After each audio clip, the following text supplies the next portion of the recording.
Well, Landon Sim of the London Knights has landed himself in trouble with the league again for saying something he ought not to have said on the ice. You'll recall last spring, Sim referred to an opponent as soft, but he didn't use that word. Instead, he chose a rather crude word to describe female genitalia, and for that, he was subsequently suspended for 5 games. Now, I supported that decision by the league at the time for a couple of reasons. One is we all know what the rules are in the league under the harassment and bullying code of conduct. We don't have to like them, but we know what they are. They should be applied equally across the board, no matter which player runs afoul of them. So you do that and you pay the price. The other thing is, we all know we're in the midst of a really important and long overdue cultural shift here in the game of hockey. And that probably makes it a really bad idea to infer in any way that women are somehow less than to the young men who play this game. So the 5-game suspension last spring, okay.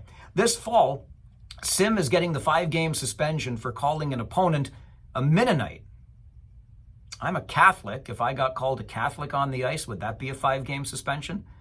I'm also short and bald and not very bright. Would any of those facts being pointed out to me on the ice result in a 5-game suspension?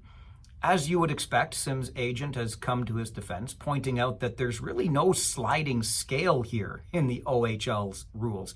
Sim gets a 5-game suspension for calling another player a Mennonite, while we had a player last year tell another player to go kill himself, and it was also a 5-game suspension. Are the offenses the same? Look, I live in a part of southwestern Ontario, the region of Waterloo, that is fondly referred to as horse and buggy country. There are a lot of Mennonites around here. A friend of mine has long been referred to as a member of the local Mennonite mafia, and we all just chuckle about it. Another buddy of mine who plays on a slow pitch team, he's a Mennonite. He's got fellow Mennonites on the team. They called their team the Menno-Knights.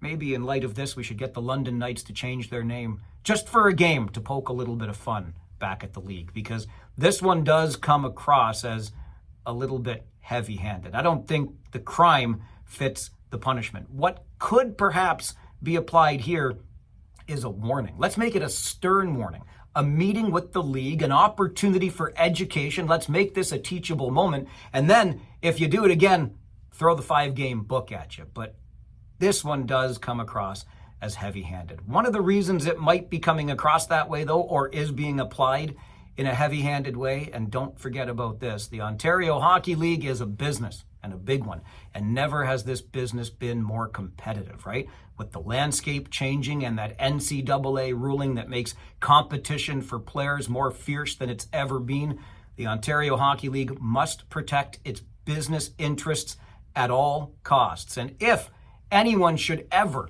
in the future, tomorrow or 100 tomorrows from now, want to sue the league on the basis of a human rights violation, well, the league is going to want to have the receipts, isn't it? Showing that it has taken this stuff, all of this stuff, seriously from the very beginning. I'm Farwell. It's Friday. We'll see you at the rink.